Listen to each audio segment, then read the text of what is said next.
pour YouTube, le scan de Razi qui va être sur le sujet préféré de nos politiques, hein, comme d'habitude, vous connaissez.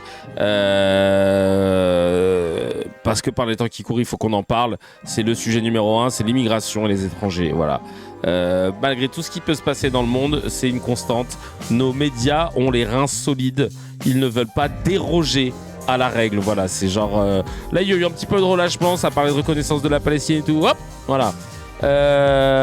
Ouais, un petit like, un commentaire. On n'oublie pas de partager, évidemment. Merci beaucoup, Mani, de le préciser. Il y aura un épisode... Il y aura 4 épisodes par semaine. Le prochain sera demain en fin de journée.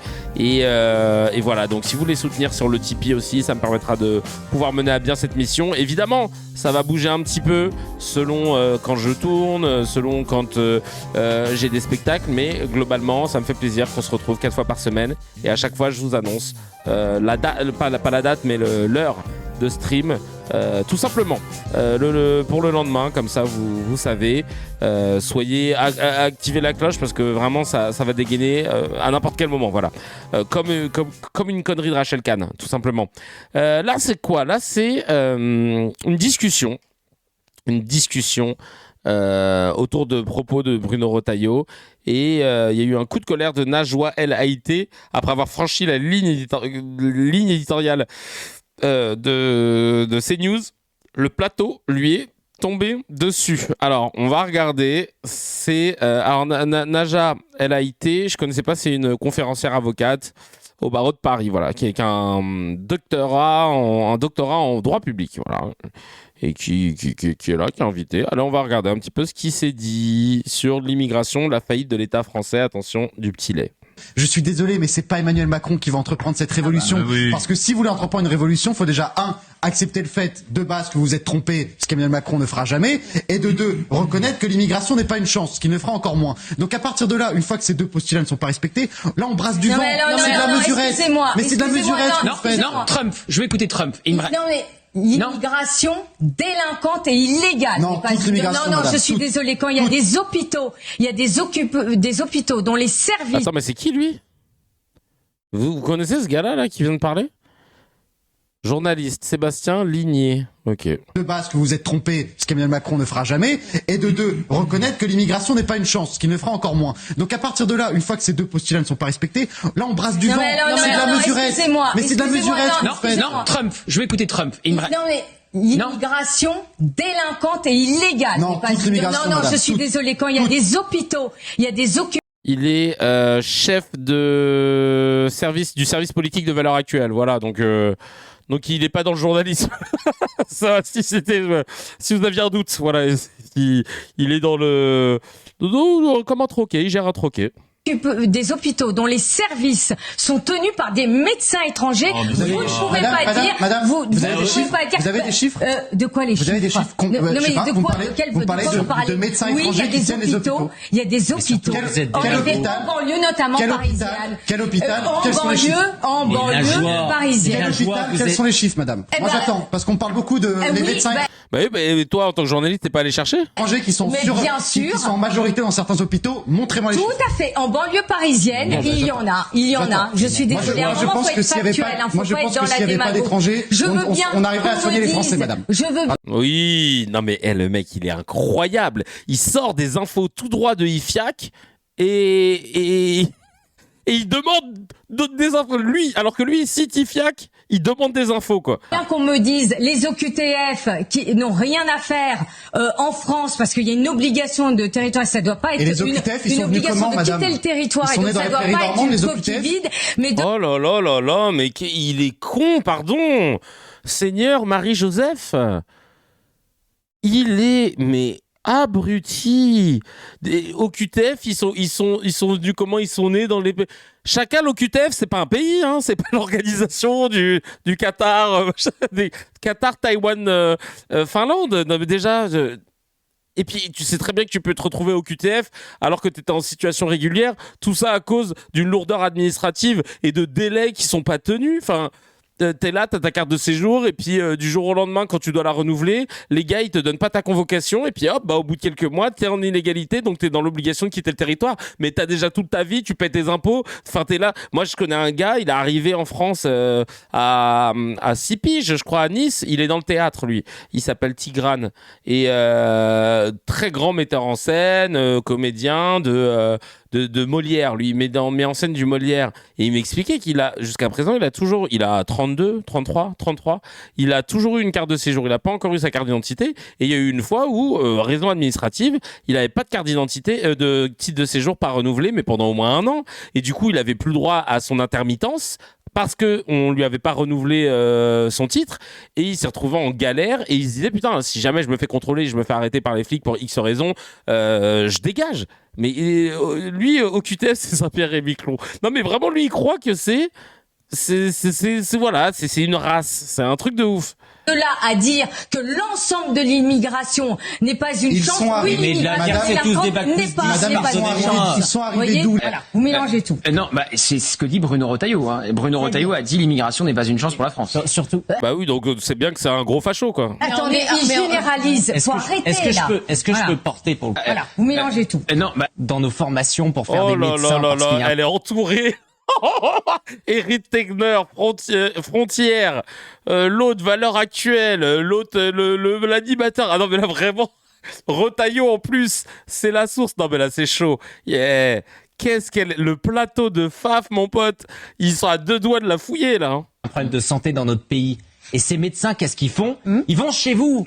Donc vous êtes en train d'expliquer que c'est nous les démagos, alors que c'est vous qui faites semblant de dire faut les aider. Alors qu'il a dire des choses, c'est d'attirer.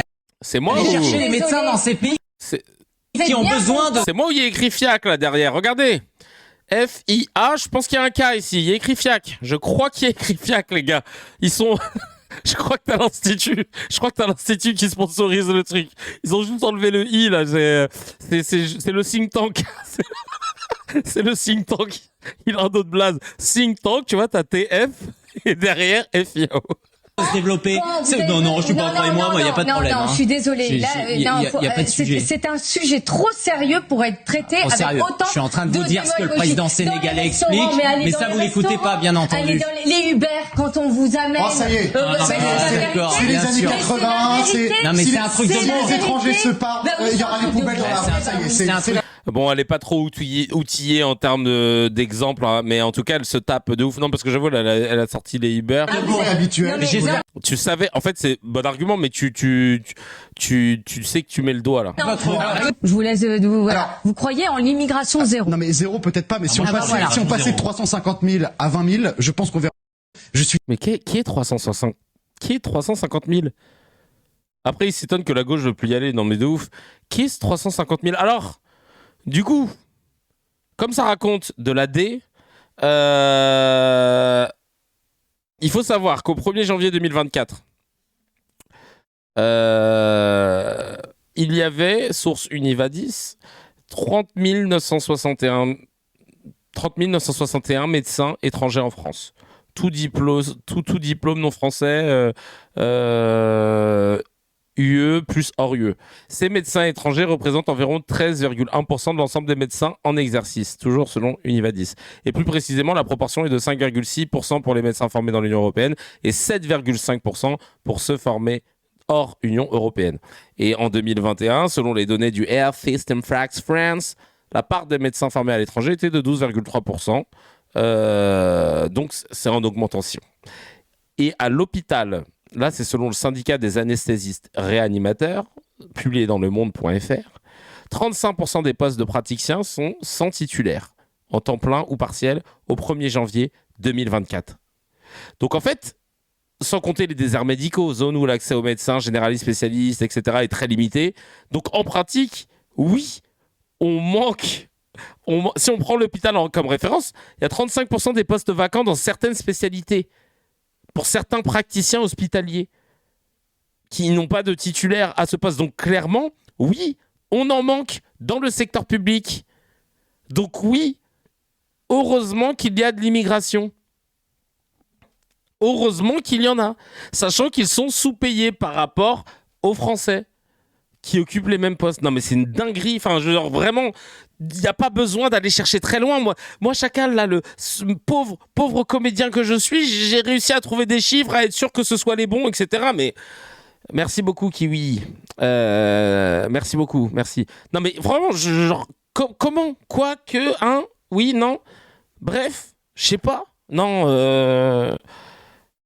vraiment de la grosse merde. Voilà, j'ai pas les mots, mais c'est insupportable de voir la médiocrité journalistique, de voir qu'ils ne respectent pas ce qu'a dit l'Arcom. Encore une fois, parce que l'Arcom avait dit qu'il fallait avoir un cahier des charges, machin, d'équilibrer le plateau et tout, selon les sensibilités politiques. C'est pas fait. Clairement, le cahier des charges n'est pas respecté et c'était la condition pour pouvoir renouveler sa fréquence sur la TNT. Quand on sera au pouvoir, les gars, je vous le dis tout de suite, le décret CKR, il va passer en 49.3 s'il le faut. N'importe quelle personne sur une chaîne d'information qui donne une info non sourcée à 48 heures pour la démentir en nous amenant une source ou en s'excusant, en avouant qu'il s'est trompé dans la même émission à la même heure, 48 heures jour ouvré. S'il ne le fait pas, un avertissement. Au bout de 2 avertissements, il ne peut plus prendre la parole dans les médias. Il ne peut plus exercer la profession d'éditorialiste, de chroniqueur journalistique ou de quoi, whatever, dans n'importe quel média. C'est comme ça. C'est tout. Il y a un moment, on n'a plus le choix, en fait. Et s'il y en a qui se plaignent de cette loi, tu leur dis, mais pourquoi ? Parce que toi, t'aimes bien dire des trucs faux, et quand tu te rends compte que c'est faux derrière, t'aimes bien ne pas t'excuser ? Tu sais, c'est comme les politiques qui disent, non, mais on va pas commencer à interdire la politique dès qu'on a un casier de détournement, parce que toi, c'est normal, tout le monde a un casier, moi j'en ai pas, hein, personnellement. Tout le monde a un casier, c'est ça, et encore plus sur des détournements de fonds, etc. Toi, tu Ça arrive de détourner des fonds, c'est ça ? Ça arrive à tout le monde ? Tous les Français détournent des fonds ? Frère, c'est un truc de ouf. La loi CKR, mon pote, je vais me battre que pour ça. Hein. Oh là là, je te jure. C'est pour ça que... on verra la stratégie à opérer, parce qu'il y a peut-être des opportunités. Mais il faut qu'on soit un peu tous raccords. Il faut qu'on comprenne le but du chemin. On en parlera plus tard, je vous expliquerai. Virginie, le câble... elle a encore dit un truc là ? Ah oui, elle a encore dit un truc. Ah non, c'est une autre. Virginie Le Câble, elle pète un câble. Voilà, c'est parti. Hop, on va écouter. Moi, je veux être ministre des médias. Je pense qu'il faut créer un ministère du média. On en a plus le choix pour éduquer à l'image et tout là. Je veux bien prendre la tête, hein, parce que là, c'est n'importe quoi. Il prend cette initiative pour une situation extrêmement malheureuse que Gilles a commencé à détailler. C'est que on est devant une double évolution, c'est-à-dire cette histoire du 7 octobre d'un côté, la présence en France de la France insoumise et la démographie française. C'est-à-dire que les études le prouvent, on dit... Ah, les études le prouvent. De quelle étude tu parles, Virginie ? Toujours, on a de moins en moins d'enfants en France. Ah, ça oui. La population qui est issue de l'immigration continue à avoir plus d'enfants que la population française. Ça fait quoi ? Ça veut dire que chez les jeunes aujourd'hui, il y a une sorte d'identification. Alors, au risque d'essentialiser finalement. Mais c'est une catastrophe. Voilà, c'est-à-dire que chacun est renvoyé dans son camp selon ses origines. La génération... Normalement, elle va sortir un 70%. Si elle a pas les chiffres, elle va dire 70%, comme d'hab. La génération au-dessus qui était vraiment totalement intégrée et qui... voulait être française, les gens voulaient être français, c'est ce que décrit. On a une régression. On a une régression par rapport identitaire. à ça. C'est-à-dire qu'on a une régression identitaire. Et qu'est-ce qui se passe ? Une régression identitaire ? C'est quoi ? Parce que juste, je suis fier de dire que j'ai des origines mauriciennes, que je célébrais des fêtes, etc. C'est une régression identitaire parce qu'à l'époque, quand je fermais bien ma gueule, que tu voyais pas la couleur de mon drapeau ou quoi que ce soit, ça t'allait, ça c'est bien. C'est ça que t'es en train de me dire ? Sauf pour le drapeau ukrainien apparemment qui trône sur les mairies. Du coup, c'est que malheureusement aussi, ça pousse vers la droite et l'extrême droite, voire l'extrême droite, hein, c'est pas le cas. Je suis très frappée par le discours d'Alain Finkielkraut. J'arrive pas à comprendre où elle veut aller. On dirait une voiture qui est en train de démarrer mais qu'elle avance toujours pas. Je trouve extrêmement équilibré, lui qu'on a pu trouver très à droite à un moment, il est extrêmement équilibré, il est favorable à la reconnaissance de l'État de Palestine. Ah oui, il est gentil, il est bien. Palestine et il arrive, c'est devenu très compliqué. Ah ouais, Finky c'est bien, ouais, lui c'est bien, faut s'inspirer de Finky. Aujourd'hui, bien sûr qu'il ne faut pas choisir son camp, bien sûr qu'il faut être pour la réconciliation de tout le monde, bien sûr qu'il faut que tout le monde vive ensemble. Quand quelqu'un enchaîne plusieurs, bien sûr, tu sais que derrière, il y a la dinguerie qui arrive, là. Là, c'est la montée, là. Et que ce pays de la France, et vous savez qu'il y a un juif pour 10 musulmans en France. Je crois que c'est à peu près ça le rapport 600 000, de population. ouais. Pour 100 000 ouais. Non, je sais pas. Bon, enfin, c'est...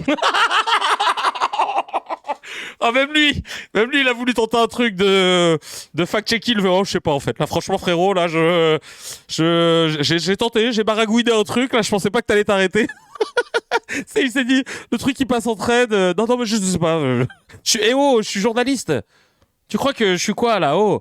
On n'est pas sur ChatGPT ici, là. Ça va pas ou quoi? En tout cas, c'est 8 millions et 80 000. C'est entre 8 millions et 80 000. Donc il y a la loi des grands nombres qui fait que la politique... Non, mais ça veut dire que la population juive... Je te jure, c'est pas la source, t'inquiète, frère. C'est la source, je sais pas, frère. Se sont agressés et c'est tout à fait normal. Non, mais pardon, je peux pas vous laisser dire ça. Pardon, excusez-moi. Allez-y. Même elle. Oh, elle savait. Alors, lui, j'aimerais bien qu'il nous dise ce qu'il a compris parce que... Lui, il te dit, je peux pas vous laisser dire ça. Elle, pardon, ouais, j'avoue, parce que, merci de m'arrêter. Je savais pas où j'allais, là. Vraiment, j'étais entre Vers-Saint-Denis et le fin fond du 7-7. Je savais pas quelle route j'allais prendre. Merci de m'arrêter, là, parce que, ouais, même moi, on est où, déjà? Parce que moi, à la base, j'étais dans ma chambre. Et là, je me retrouve avec un micro. Bon, moi, j'ai parlé. Non, mais... Merci de... Elle le remercie, quoi. Elle est contente. Parce que là, depuis tout à l'heure, elle pataugeait, la cousine. Pardon, je peux pas vous laisser dire ça. Pardon, excusez-moi. Elle est si contente. On ne peut pas à la fois... Allez-y, parce que là, moi, je sais pas où je vais.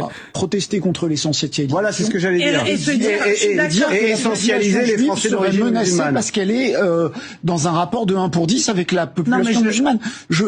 À la limite, ça serait 1%. Ça ne devrait... 31% sur la jeunesse et à ce qui se passe à la Ça ne devrait pas rentrer en ligne de compte. Ce n'est pas une question de domination ou de domination démographique. Putain, c'est grâce à lui que j'ai compris ce qu'elle a voulu dire. Waouh. D'une population.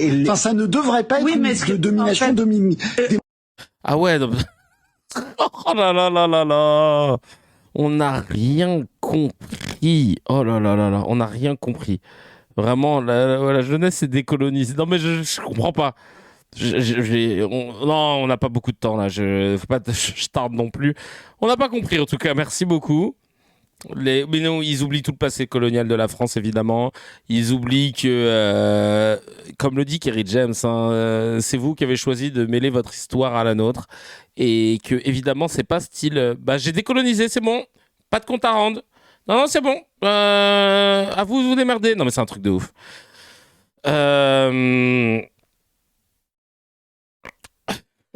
Vous savez un truc très drôle, c'est que je suis de gauche et que je suis musulman. Et du coup, je suis un islamo-gauchiste. Je trouve ça très drôle. Ah non, mais de ouf. Lettre à la République, Kerry James, exactement. Non, mais vraiment, j'ai pas compris. Il n'y a pas eu de passé colonial pour la France because magic. Parce que on s'est app. Parce que voilà, je te jure. Bref, en tout cas, merci pour cette non-intervention. Quand je vous dis qu'on a tous la chance de pouvoir être dans des médias français et passer pour des gens intelligents, vous avez vu la médiocrité des interventions. On peut tous y aller, les frères. Hein. On peut tous y aller, les cousines, les frères, dans le plus grand des calmes. Une médiocrité, t'as peur. Ah, vraiment. Pascal Pro, tiens, qui a un petit mytho, lui, toujours dans ses questions d'ethnie et de discrimination. Sur Cantona, tu sais, qui prend beaucoup la parole en ce moment, il est pas content. Il aime pas les positions pro-palestiniennes de Cantona. C'est un spectacle qui ne peut plus se jouer parce que il est organisé par un juif. C'est dans le monde du cinéma des acteurs, des réalisateurs qui sont mis de côté simplement parce qu'ils sont juifs. Hein. Mais d'abord, moi, j'ai jamais été fan qu'on demande à des footballeurs de parler de politique. Ouais. Et en l'occurrence, d'écouter Eric Cantona donner des leçons de géopolitique. Alors déjà, attends, je vais revenir sur le début là parce que juifs, c'est dans le monde du cinéma des acteurs, des réalisateurs qui sont mis de côté simplement parce qu'ils sont juifs. Hein. C'est faux. Voilà, si jamais vous vouliez avoir le fin mot de cette affaire, c'est strictement faux. Totalement faux. Non mais genre vraiment. On peut avoir des exemples en revanche de gens qui avaient des positions plutôt pro-palestiniennes et qui se sont fait dégager, qui ont vu leur tournage arrêté, etc. Ça, oui, que ce soit aux États-Unis ou en France. Là, ce qu'il dit, c'est strictement faux. Pour être un comédien, futur réalisateur, dans le milieu depuis quand même pas mal d'années, depuis plus d'une dizaine d'années, c'est strictement faux. Mais d'abord, moi, j'ai jamais été fan qu'on demande à des footballeurs de parler de politique. Ouais. Et Pourquoi ? Toi, c'est mieux, Arfi ? En l'occurrence, d'écouter Eric Cantona donner des leçons de géopolitique. C'est lui, Jonathan Arfi ? Je sais pas, je suis concentré parce que je trouve que son front, il en finit pas. Il faut faire sur la question du Proche-Orient, je veux dire que ça prête d'abord à sourire. La deuxième chose, c'est qu'effectivement, vous décrivez un climat, et vous avez raison, qu'il y a un climat d'intimidation, de discrimination, de chasse à l'homme, sur toutes les traces de sionisme ou d'Israël qu'on voit chez des juifs ou chez des amis des juifs ou des gens supposés amis d'Israël ou des juifs. Et on a comme ça une atmosphère qui est en train de se poser sur notre pays, qui est détestable. De voir un colloque dans une université boycottée, de voir des étudiants juifs exclus de groupes WhatsApp, moi, ça me révulse et j'espère que ça révulse beaucoup de Français.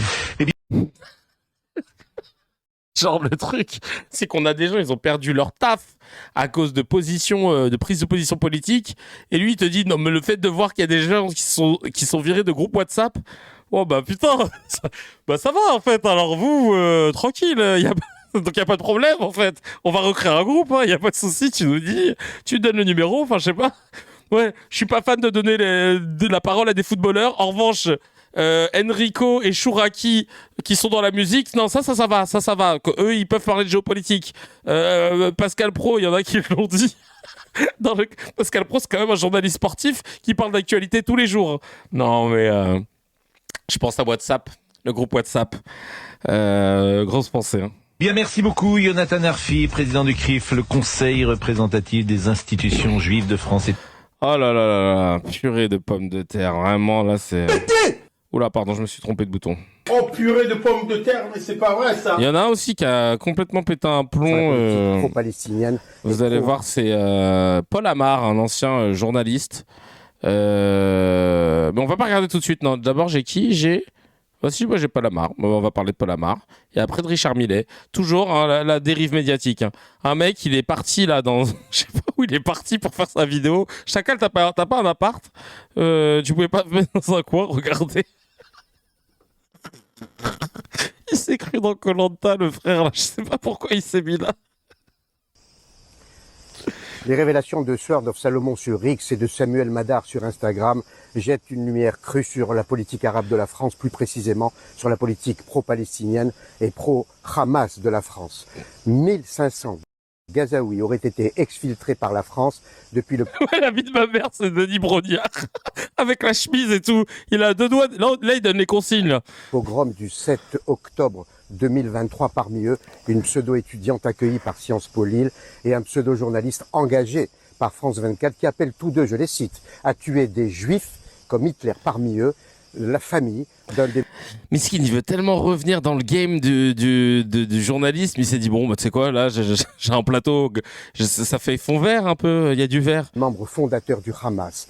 D'un côté, la main tendue au Hamas, de l'autre, le lynchage diplomatique d'Israël. Voilà le en même temps d'Emmanuel Macron, plus que glaçant. Ce choix ne doit rien au hasard. En 2017, le candidat Macron, avant son élection, avait fait 2 voyages remarqués au Liban et en Algérie. Au Liban, lors de sa rencontre avec des hommes d'affaires liés au Hezbollah, pas un mot d'Emmanuel Macron sur les 58 parachutistes assassinés par ce même Hezbollah, parachutistes français.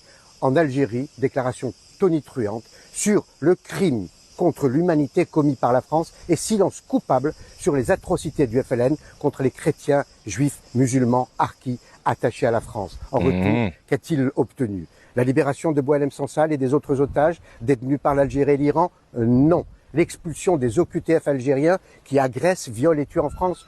Non. La question se pose aujourd'hui de savoir si le président de la République, qui n'a pas le soutien de son peuple, il est dans un parc, mon frère. J'arrive pas à l'écouter, en fait.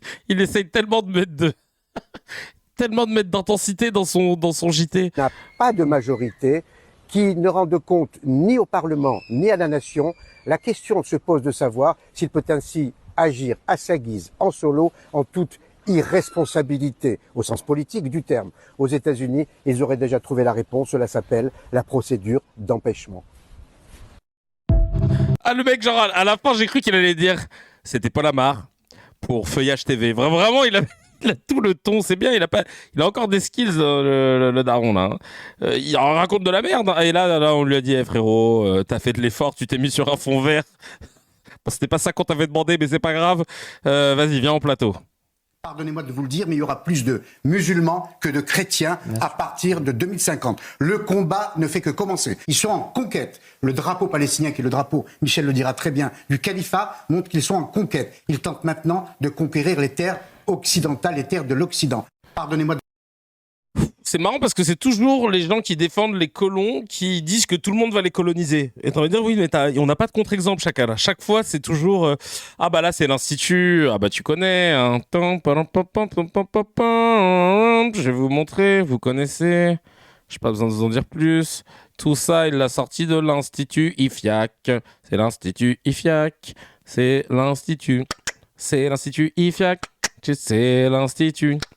Et oui, c'est lui, c'est l'Institut IFIAC. C'est l'Institut qui retrouve toutes les sources au fond de ton UU. Merci en tout cas, Paul Amar. Hein, et le fond vert, il était top. Vraiment, ça fait trop plaisir. N'hésite pas, hein, si t'as d'autres trucs à nous montrer. Voilà, n'hésite pas. Si tu veux venir, que ce soit avec des feuilles ou n'importe où. Hein. Vous avez vu que le jeune qui a planté sa prof, il était en kiff sur le H d'après Borne. Ah ouais. Ah bah putain. Ouais, ça en dit long. On continue. Là, c'est... Ah, ça c'est un truc à rien à voir. Ça, c'était sous un tweet de... Ndong Eurydice, qui est dans le parti délégué Reconquête Vendée. Zarma, Reconquête, ils ont des antennes partout et tout. Et donc, elle est aussi dans une matrice, hein, une matrice à la Tanguy, je sais plus comment il s'appelait, la Tanguy Le Renoir qui était au RN. Et donc là, elle met... Il y a Marcel, le conseiller de Marcel, qui met bravo à ces 86 communes et honte aux 34 869 autres qui ont affiché le drapeau palestinien. Et là, Ndong qui dit « Arrête de nous les briser, bravo aux 34 869 communes et honte aux 86 000 communes ». Et Tanguy David, merci.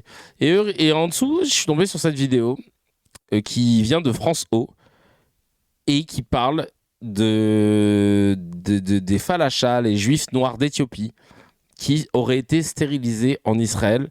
Et là, je me suis dit, bon, trigger warning, si jamais ça vous... Parce que en vrai, je découvre le truc avec vous. Ça se trouve, c'est pas trigger, hein, mais on trigger quand même. Oui, un contraceptif a bien été injecté de force à des juives éthiopiennes désireuses d'émigrer en Israël.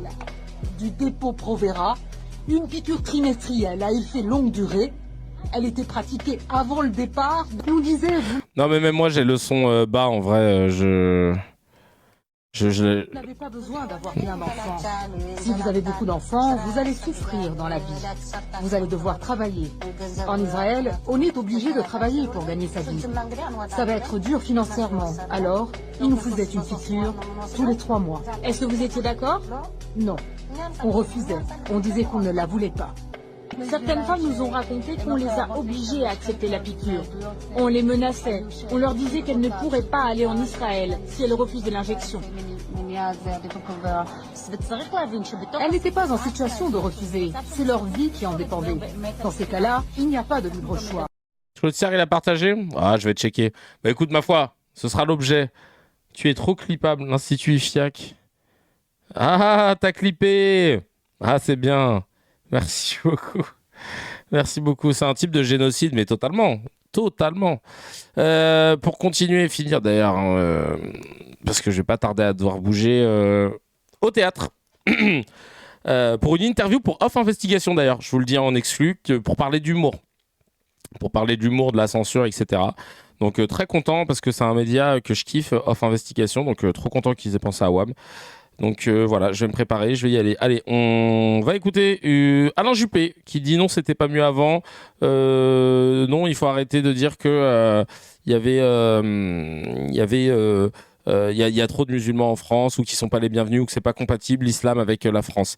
Et oui, en 2025, on en est encore à devoir débattre sur ça. C'est surtout ça qui me... Wow. Oui, sur l'islam, c'est très intéressant votre chapitre, et notamment un court passage où vous évoquez la compatibilité de l'islam avec les principes de la République, et vous faites parler Tarek Obrouk, que vous connaissez très bien.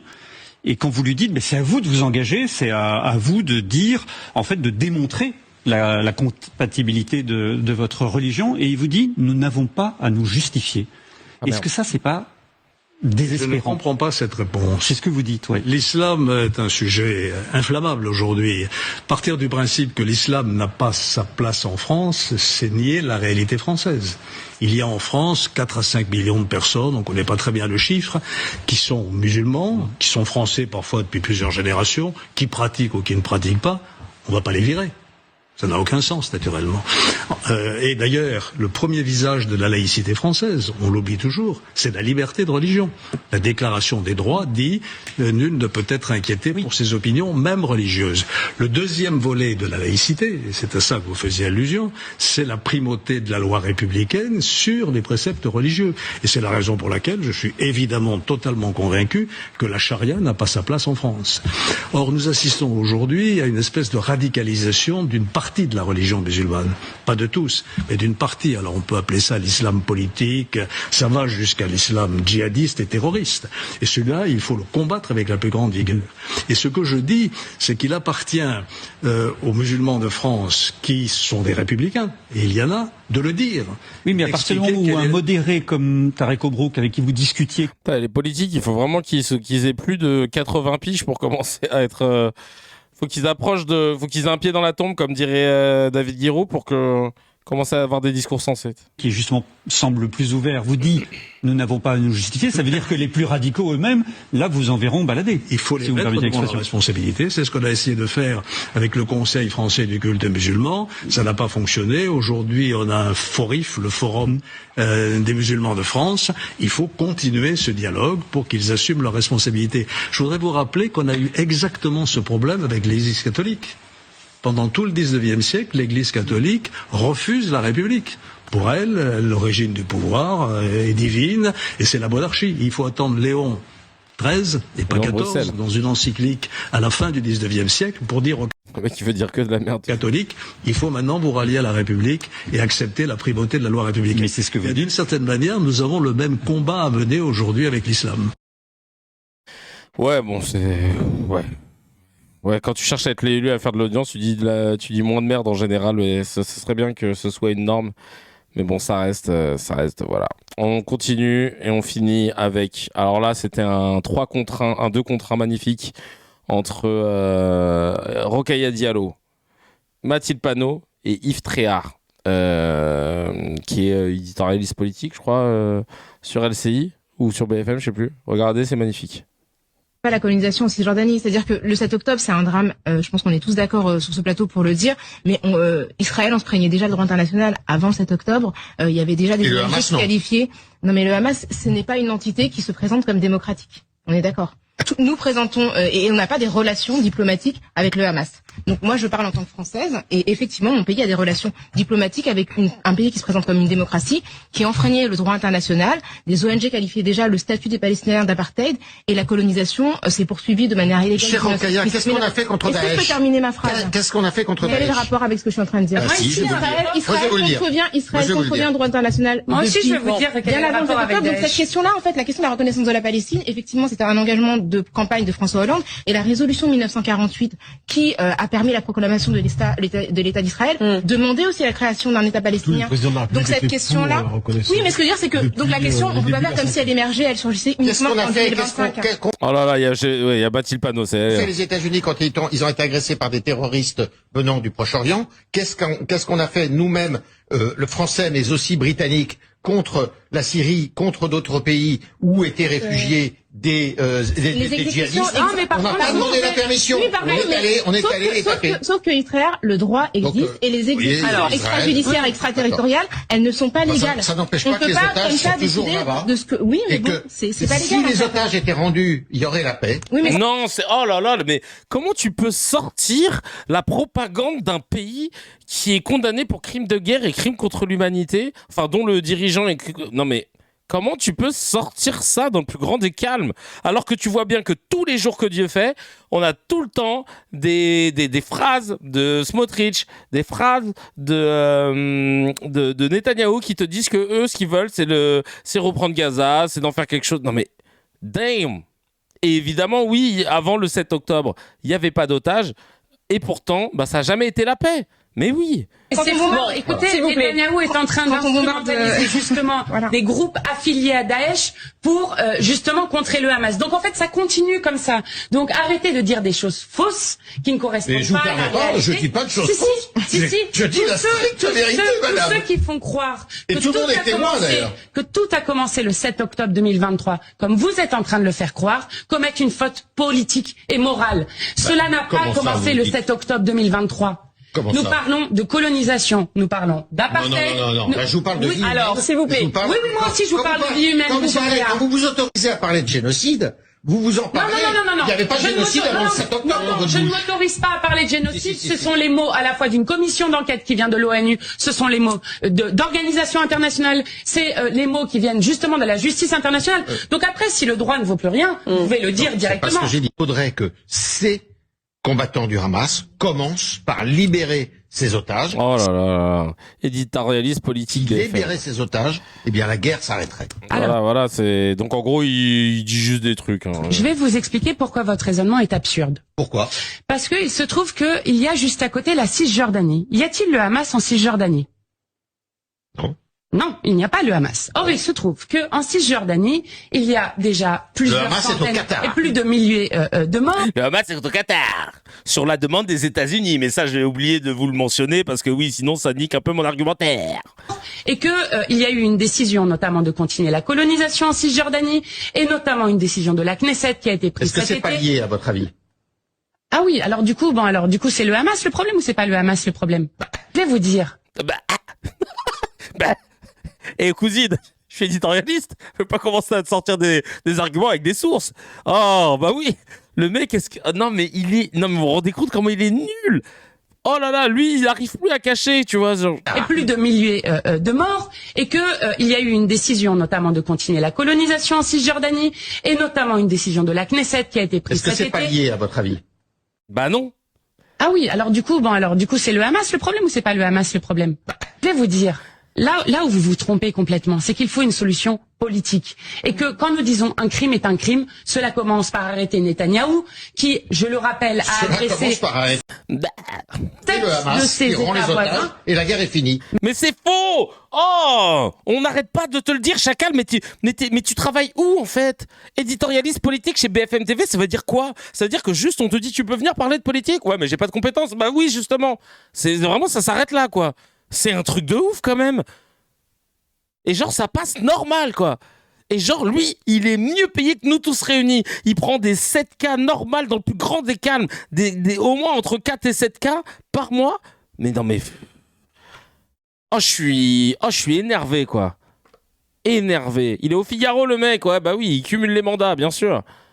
N'importe quoi. Il me rend ouf quoi. Il me rend ouf. Vraiment c'est... Bref, voilà, on va mettre un petit instant moment gênant pour finir parce que j'ai besoin de souffler un peu là, de souffler un peu. Allez, un petit. Alors non, j'avais une vidéo d'Odoul qui parle de Judée-Samarie, donc en termes bibliques, pas du tout reconnu par le droit international, mais on s'en fout. Allez, je vais mettre un petit instant gênant histoire d'apaiser les douleurs. J'ai goûté une mangue en Colombie. Après 1h30 de balade à cheval, je ne savais pas qu'un fruit pouvait avoir un tel goût. J'aime me beurrer la biscotte. J'aime les panoramas. J'aime le bruit blanc de l'eau. J'aime quand on m'enduit d'huile. J'aime me battre. J'ai goûté une mangue. Non mais vraiment, la Huisse, faut qu'on arrête de lui donner de la force, hein, franchement. C'est quoi ça? Allez, une dernière, après j'arrête, c'est bon. Marc Aurèle, c'est quelque chose qui est si incroyable que c'est à peine croyable. Les inconscients ne savent pas qu'ils sont inconscients car ils ne connaissent pas la conscience. Marc Aurèle, c'est quelque chose qui est si incroyable que c'est à peine croyable. Les inconscients ne savent pas qu'ils sont inconscients car ils ne connaissent pas la conscience. C'est vraiment, c'est le même level, vraiment là. Oh, purée de pommes de terre. Aïe aïe aïe aïe aïe aïe aïe aïe aïe aïe aïe aïe.